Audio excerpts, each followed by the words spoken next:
তো আপনার মা তো আছে, তো আপনার মা তো কাজ কাম করে বয়স হয়ে গেছে, মা তো এখন করতে পারে না। কি বা বয়স হয়েছে? আপনার কি বিয়ে শাদী হয়েছে? না ভাই, বিয়ে শাদী তো এখন মেয়ে বিয়ে দিল না, নাতিপুতি হইল না, আর এখনই মার বয়স হয়ে গেলে তারপরে তো মানুষের শরীরের দিক দিয়ে তো বয়স বাড়ে।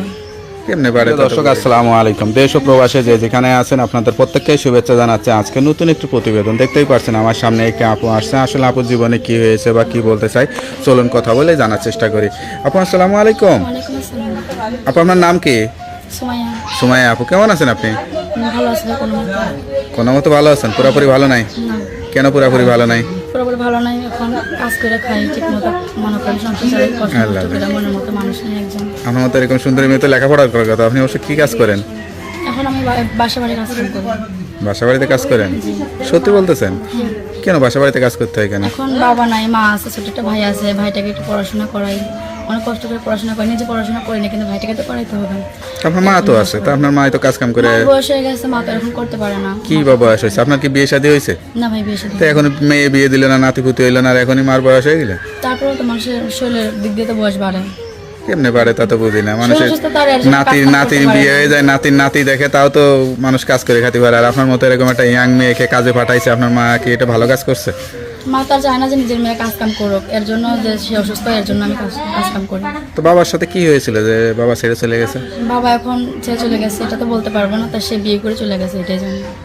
আপনার বয়স কত? 18। 18।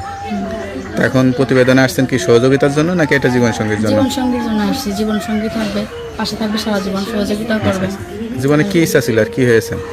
ইচ্ছা ছিল যে নামাজ কালাম পড়বো, এরকম একটা ইচ্ছা ছিল, পড়াশোনা করবো, কিন্তু এটা তো আর করতে পারিনি। তাও 5 ওয়াক্ত নামাজ কালাম পড়বো, আল্লাহ যতটুকু করে। যায় এই সুন্দরী মেয়েকে তো অনেক শখ থাকে যে একটু নায়িকা হওয়ার, গান টান শেখা, এরকম কোনো ইচ্ছা ছিল না নাকি? না, এরকম কোনো ইচ্ছা ছিল না আমার। কোনো ইচ্ছা ছিল না? না। সংসারে কাজ, কোনো রান্না বান্না সবকিছু পারেন? জি, সব কিছু পারি না। যে কোনো সংসারে বিয়ে শাদী হলে নিজেকে মানিয়ে নিতে পারবেন তো? হ্যাঁ, পারবো। মতো থাকতে দিলেই হবে, শুধু বুড়ো হোক, মানে বুড়ো হোক জোয়ান হোক, এটা কোনো এটা কি মুখের কথা না অন্তরের কথা? এটা অন্তরের কথা, যে আমার পাশে থাকবে এরকম একটা মানুষ। মনে হয়তো না, এত সুন্দরী মেয়েরা বিয়ের পরে যে আসলে কত কষ্ট করতে হয় স্বামী বোঝে আসলে। না, এখন বাসা বাড়ি কাজ কাম করি, এখন আমি কষ্টের মানুষ, অনেক কষ্ট করে কাজ এখন করি। বাসা বাড়িতে কাজ করে মার খাওয়াছো, যখন বিয়ে হবে তখন স্বামীরে বলবেন যে কাজের মেয়ে রেখে দাও। না, এটা বলবো কিসের জন্য? নিজের সংসার নিজেই চালাইবো, নিজেই চালাবেন, তাই না? যাক, আপনার কথা যদি সত্যি হয় অবশ্যই মানুষ যোগাযোগ করতে চাবে, বিয়ে শাদী করতে চাবে, নাম্বার তো দেওয়া যাবে। যাই হোক, নাম্বারটা খোলা রাখবেন। আর অনেকে হয়তো ফোন দেবে যারা আসলে বিয়ে শাদী করতে চায়, যাচাই বাছাই করে খোঁজখবর নিয়ে বিয়ে শাদী করে সংসারী হয়ে যাবেন, ঠিক আছে? হ্যাঁ, একটা মনের মতো মানুষের যে আমার পাশে থাকবে, মনে করে দায়িত্ব নিতে পারবে, এরকম মানুষ ফোন দিয়েন।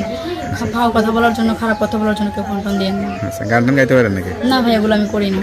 তো ওকে আপু, গান না করতে পারলেও হবে, সংসারটা ঠিক মতো করতে পারলেই তাহলে মেয়ে মানুষের জীবনটা সুন্দর হয়। তাই ভালো থাকেন, দোয়া করি। আর দর্শক যারা আপুর কথা শুনলেন, সত্যিকারের মন নিয়ে যদি কেউ বিয়ে শাদী করতেছেন তারাই যোগাযোগ করেন, তার নাম্বারটা ভিডিওতেই দেওয়া থাকবে। আপু ভালো থাকেন, আসসালামু আলাইকুম।